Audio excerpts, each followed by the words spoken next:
রক্তে ভেজা মেঝে, ধারালো ছুরি, মাংস সংরক্ষণের সরঞ্জাম ও পচা দুর্গন্ধে ভরা এক ভয়াবহ পরিবেশ, যেখান থেকে প্রায় 5 মণ ঘোড়ার মাংস উদ্ধার করা হয়েছে, যা সংরক্ষিত ছিল বিক্রয়ের উদ্দেশ্যে। তবে জনমনে প্রশ্ন উঠেছে, কোথায় বিক্রি হচ্ছে এসব মাংস?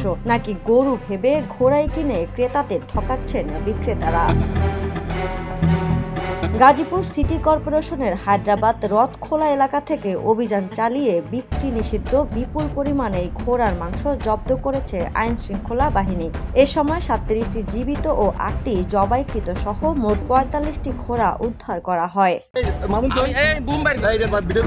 এদিকে দ্য নিউজের একটি টিম গত 7 মাস আগে ঘোড়ার মাংসের এই কারখানায় পৌঁছে গিয়েছিল, যেখানে দ্য নিউজের সিনিয়র রিপোর্টারের সঙ্গে ক্ষিপ্ত আচরণ করতে দেখা গিয়েছিল কারখানার মালিককে।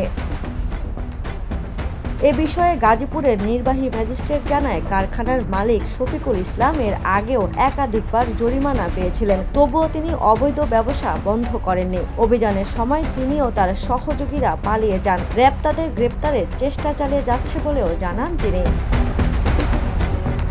স্থানীয়দের ভাষ্য, দীর্ঘদিন ধরেই তারা রাতের অদ্ভুত শব্দ, পশুর চিৎকার ও দুর্গন্ধে আতঙ্কে ছিলেন। অভিযানের পর এলাকাবাসীর মধ্যে স্বস্তি ফিরে এলেও যখন প্লেটের মাংস নিয়ে দ্বিধা তৈরি হয়, তখন মনে একটি প্রশ্ন ঘুরপাক খায়, গরুর নামে কি আমাদের সামনে সাজানো হচ্ছে ঘোড়ার মাংস, নাকি সত্যি গরু? এই সন্দেহের গুঞ্জনই শোনা যাচ্ছে জনমনে।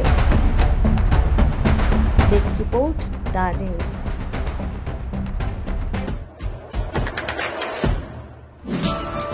দেশে দেশে সবার সাথে দ্য নিউজ।